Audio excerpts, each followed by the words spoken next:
Thank God it's Monday.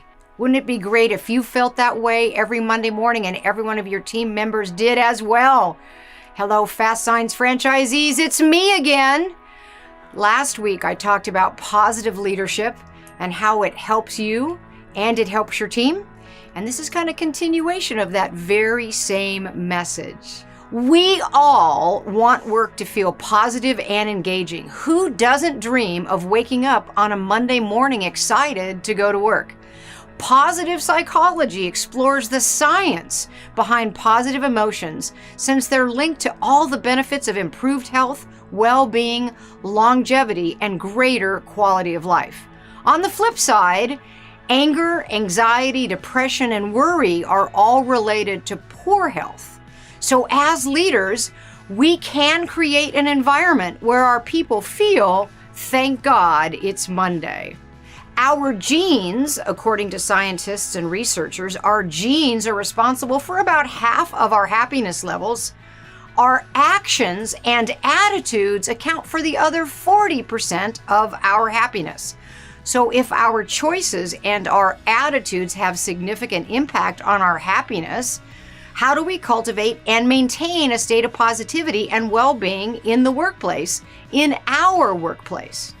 So positive psychology can be used to increase happiness and satisfaction within the workforce, within your workforce. We spend on average half of our waking hours at work, and many business leaders are starting to acknowledge that instilling these psychological techniques in the workplace will result in very positive outcomes.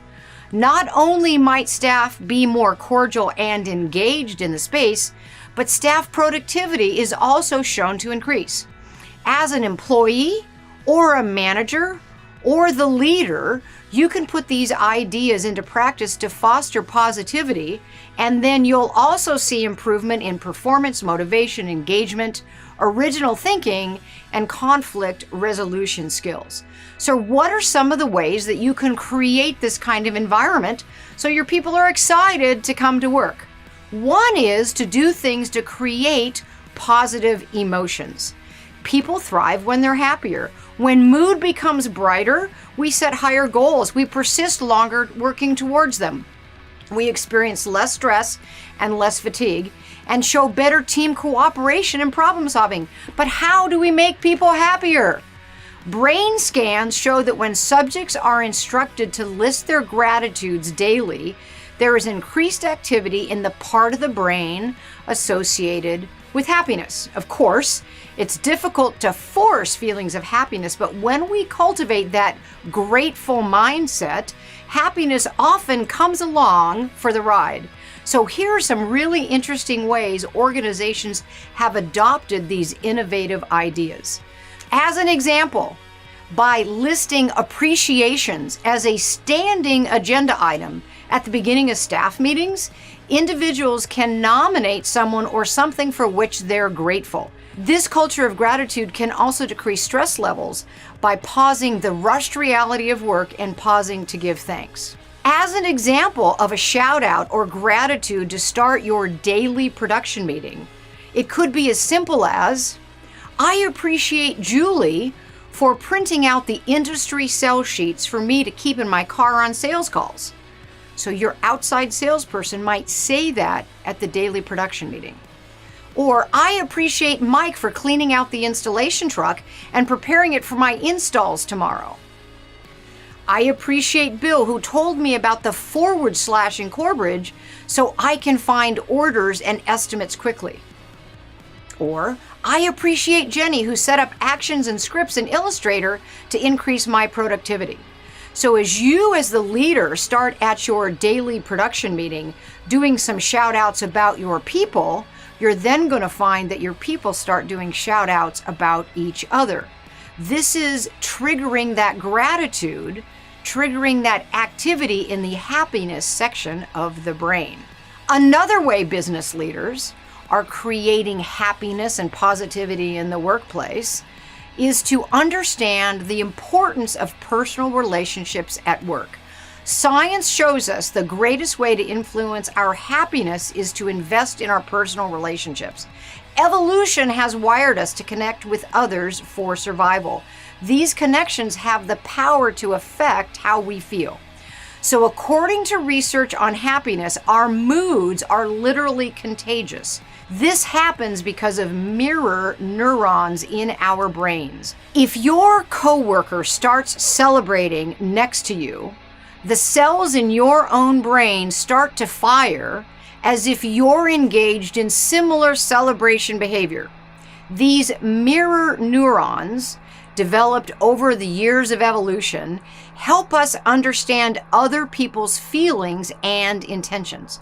So if you're at work and two staff members give each other high fives and celebrate a win, your brain will fire as if you're involved as part of that celebration.